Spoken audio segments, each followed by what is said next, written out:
Shout out, Andy. That dude's a baller.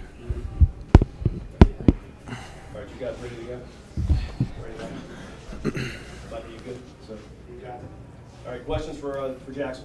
Jaxson, with Trey going down kind of late in the first half and having the guys around you to throw to, I guess, what's your evaluation of kind of that second half? Obviously, I know there were some points that were left out there, but how do you think the guys stepped up around you? Yeah, we definitely left out a lot of points in the second half. So that's gonna be the biggest takeaway, is just making sure that next time we, take advantage of those opportunities to take them out.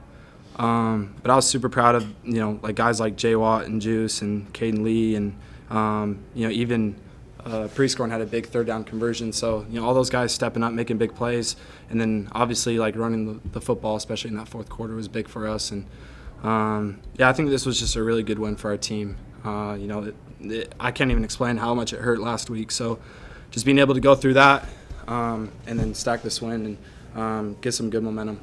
Jaxson, the words you said to me last week was safe. I asked what the mood was with y'all. How did you see y'all kind of respond throughout this week in practice? I was just really impressed with like how we were able to come together. We had a player meeting, a lot of meetings with just one-on-one individual guys, and as leadership, when you have like such a talented team and you have a game like that you just screw up on your own, you definitely have to look at yourself in the mirror. You got to see like what are you about, like what's your identity as a team. So just being able to have those conversations, and the team felt a lot of urgency this week, and I was just happy how we were able to come together instead of divide. Jaxson, what's it like to have a guy like JJ there in the goal line? He's so awesome, huh? Those plays? He's so awesome. He's the only defensive tackle who can move like that in the whole country.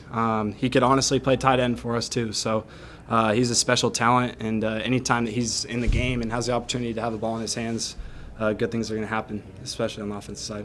With the atmosphere being made so much what it is at this place, how big was it for the defense to get those early stops and for y'all to capitalize? Oh, huge. Very huge. Especially getting those turnovers early in the game.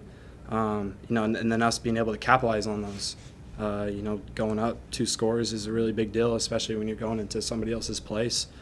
And then, just them playing a complete game, being able to hold them out of the end zone is, extremely impressive, especially against an SEC opponent. Or how big were you trying to get a touchdown for Juice? Trying to go a couple times that just missed on a couple of those throws. Yeah, those ones are going to hurt. Those ones are going to hurt for sure. But I was happy with how he was able to handle himself. I know that's definitely not easy coming into a place where you were the guy and then, everybody turns on you. But I'm just proud of him, how he handled this week. And, people forget, like, he was hurt this whole offseason, so we didn't get a lot of reps together. And, I think it's just kind of a wake-up call for us as well, just to, try to take advantage of the reps we get in practice. Ryan was sitting where you were sitting a minute ago, and he kept glancing up at that too. I mean, Vanderbilt beating Alabama a week after Alabama beats Georgia. I mean, does it kind of just show how crazy the league is, maybe how crazy the game is right now? Yeah, absolutely. That dude's a beast. Pavia, he fires me up. But, I think, the SEC is the closest thing to the NFL. You hear people say that all the time, but it really is. Like, it's unpredictable each and every week. If you're not really on your, you can slip up and lose. So, and that goes for anybody, any team. I mean, that game says it all too, and just like us last week. So, it's definitely really fun to play in. It can get stressful at times, but you got to stay on your toes and be ready each and every week. You guys are going to have a huge win next weekend, obviously, against the team that you've had downs and ups against. How big of a game does that already feel like to you going to Tiger Stadium? Yeah, it's huge. It's huge, but I'm going to make sure to enjoy this one with our team. SEC games are hard to come by and they're hard to win, regardless of who you're playing, especially coming into a hostile atmosphere like this. So we're going to enjoy this, but at the same time, we know what's coming up next week, and we know how big of a game it is, and we're going to be ready. Jaxson, what did you learn about this team just over the last week? I think it just showed what our true identity is. Like I said earlier, we had every opportunity to divide and turn away inside the locker room, point fingers at this, that, and the other, and the truth is we didn't. Coming out of the game, we were all just quiet in the locker room. There wasn't a lot of words said.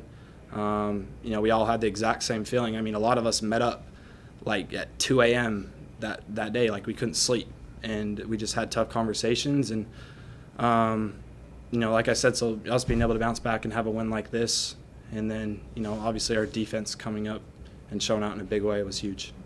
I don't know if you can get into the facility at 2 a.m. I don't know if you're part of that meeting, but where was that at? Well, we have fingerprints, so we can Okay. get in. But we actually had like a little fire, and we just sat around the fire. Jaxson, what's it like just playing with the defense with this level of trust you're putting them? You probably never have that during your time at Ole Miss. Honestly, I haven't had a defense like this in my college career. So it takes a lot of stress off of our shoulders when we feel like we don't have to score every single drive to win. I think we need to start feeling like that a little bit more so we can put more points up. But at the same time, when you can come off the field and you have all the confidence, regardless of where you give the ball to your defense, that they're going to find a way to come out with a stop. And I think they're the prime example of bend but don't break. So, you know, like I've said it from the get-go, like it's tough to go against them in practice. So I know it's got to be hard for everybody else to go against them as well. All right, we'll wrap it up with Jaxson, and next player. Appreciate y'all. Thank you.